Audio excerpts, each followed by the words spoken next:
एक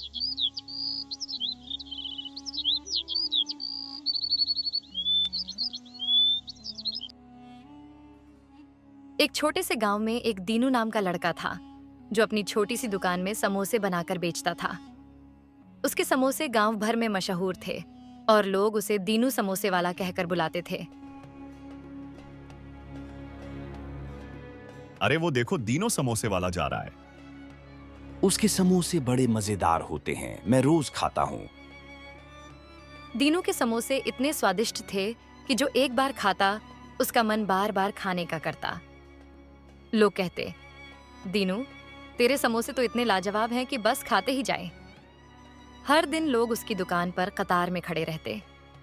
दीनू की दुकान के पास ही रामू नाम के आदमी की एक बड़ी दुकान थी जो कचौड़ी और मिठाई बेचता था। रामू को यह देखकर जलन होती। दीनू की दुकान पर इतनी भीड़ क्यों रहती है जबकि मेरी दुकान पर लोग कम ही आते हैं? मुझे यह बात समझ नहीं आ रही कि आखिर दीनू के समोसे में ऐसा क्या खास है कि लोग खींचे चले आते हैं।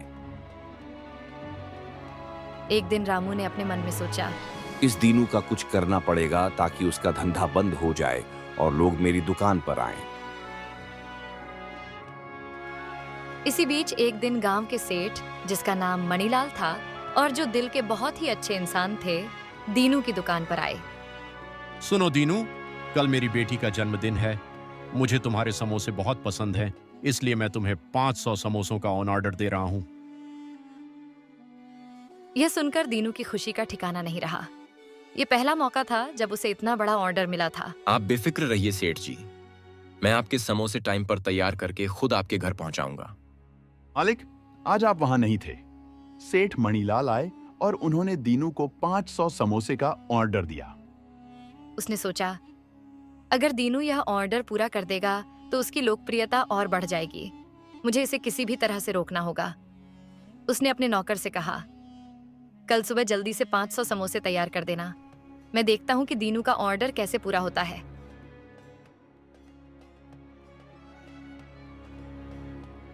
रात हो गई। आज रात दीनू बहुत खुश था कि कल सुबह वह जल्दी उठकर सेठ जी के ऑर्डर को पूरा करेगा। लेकिन अचानक तेज बारिश शुरू हो गई जो रुकने का नाम ही नहीं ले रही थी। दीनू परेशान हो गया।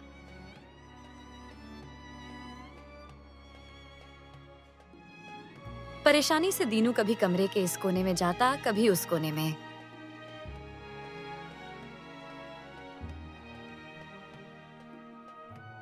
अब क्या होगा? यह बारिश तो रुकने का नाम ही नहीं ले रही। मैं सेठ जी के ऑर्डर को कैसे पूरा करूंगा? अगर नहीं किया तो सेठ जी क्या सोचेंगे? अगले दिन सुबह भी बारिश नहीं रुकी तो रामू ने सोचा, क्यों ना अब यहीं घर पर समोसे बनाए ताकि शाम तक सेठ जी का ऑर्डर पूरा कर सके।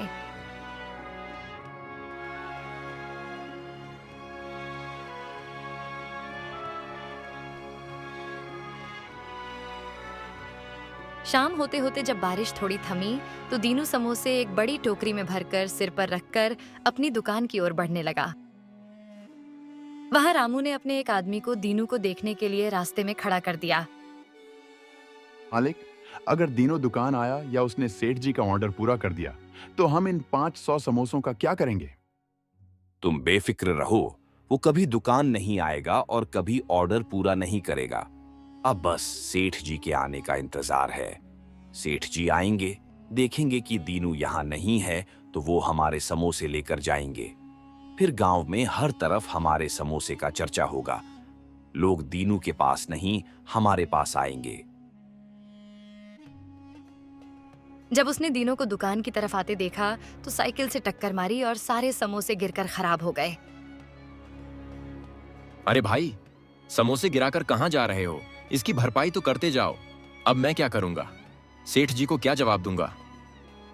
दीनू दुकान जाकर फिर से समोसे बनाने का सोच ही रहा था कि फिर बारिश शुरू हो गई और दीनू भागता हुआ घर की तरफ चला गया। रामू इसी इंतजार में खड़ा था कि कब सेठ जी आएंगे और समोसे ले जाएंगे। इंतजार करते करते रात हो गई मगर सेठ जी नहीं आए। मालिक, इतनी तेज बारिश हो रही है, सब अपने घरों में हैं, कोई भी नजर नहीं आ रहा। ऐसे में सेठ जी कहाँ आएंगे? मैंने आपसे कहा था कि इतने समोसे बनाकर क्या करेंगे? तुम अपने काम से काम रखो, थोड़ा और इंतजार करते हैं, सेठ जी जरूर आएंगे। दिनों को पूरी रात इस परेशानी में नींद नहीं आई।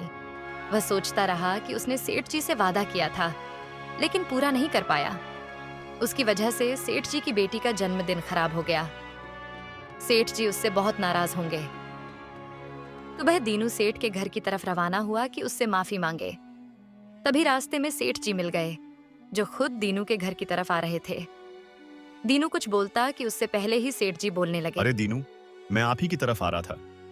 माफ करना, कल बारिश की वजह से मेरा आना नहीं हो पाया, लेकिन आपने तो समोसे बनाए होंगे, तो लीजिए आपके 500 समोसे के पैसे।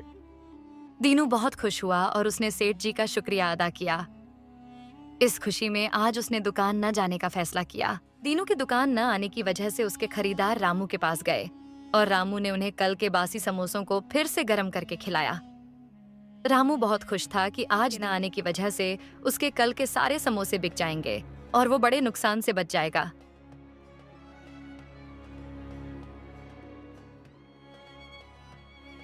उसके बासी समोसे खाकर लोग बीमार होने लगे।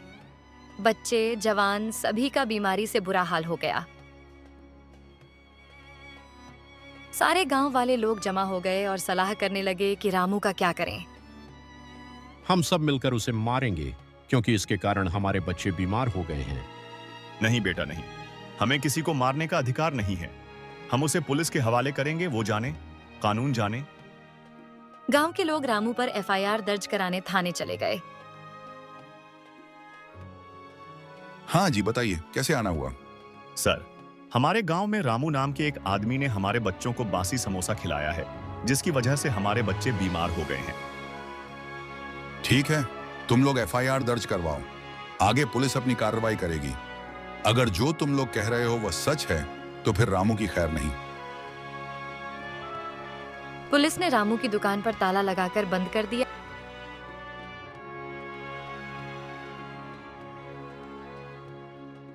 और रामू को गिरफ्तार करके थाने ले गए।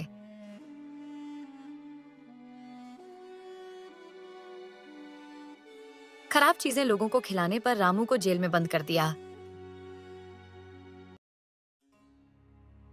अरे आप यहाँ हैं, आपके मालिक को जेल हो गई है।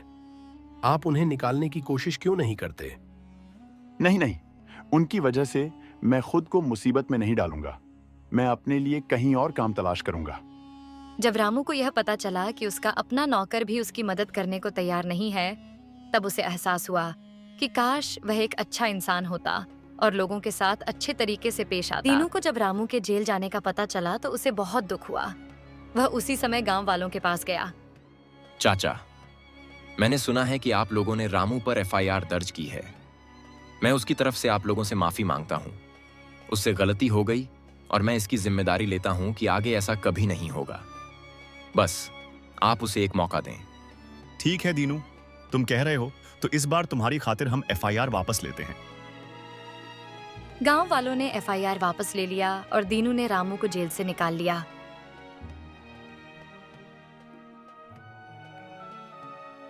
रामू इस बात पर बहुत शर्मिंदा था कि उसने ऐसे आदमी को नुकसान पहुंचाने का सोचा जिसने उसे जेल से निकाला, जब उसके अपनों ने भी उसका साथ छोड़ दिया था। मगर दीनू ने उसकी मदद की। रामू ये सोचकर रोता रहा। मुझे माफ करो, मुझसे गलती हो गई। मैंने तुम्हें नुकसान पहुंचाने का इरादा किया। तुम बहुत अच्छे इंसान हो, मुझे तुम्हारे साथ ऐसा नहीं करना चाहिए था। मेरे जैसे बुरे आदमी के लिए जेल ही सही था। नहीं, ऐसा नहीं बोलते। जो हुआ सो हुआ। गलती तो आखिर इंसान से ही होती है। पहले तुम खड़े हो जाओ। नहीं, जब तक आपने मुझे माफ नहीं किया है। हाँ बाबा, कर लिया माफ, अब खड़े हो जाओ। खाओ मां कसम। हा हा हा हा हा हा, तुम्हारी मजाक करने की आदत गई नहीं अभी तक। अब रामू और दीनू दोस्त बन गए। रामू ने अपनी दुकान का बोर्ड भी रामू समोसे वाले से बदलकर रामू कचौड़ी वाले कर दिया। अब रामू सिर्फ कचौड़ी और मिठाइयां बेचता है और दीनू समोसे। उनके इस समझौते से दोनों को खूब फायदा होने लगा और ज्यादा लोग आने लगे। अब दोनों की दुकानों पर बराबर भीड़ लगने लगी है।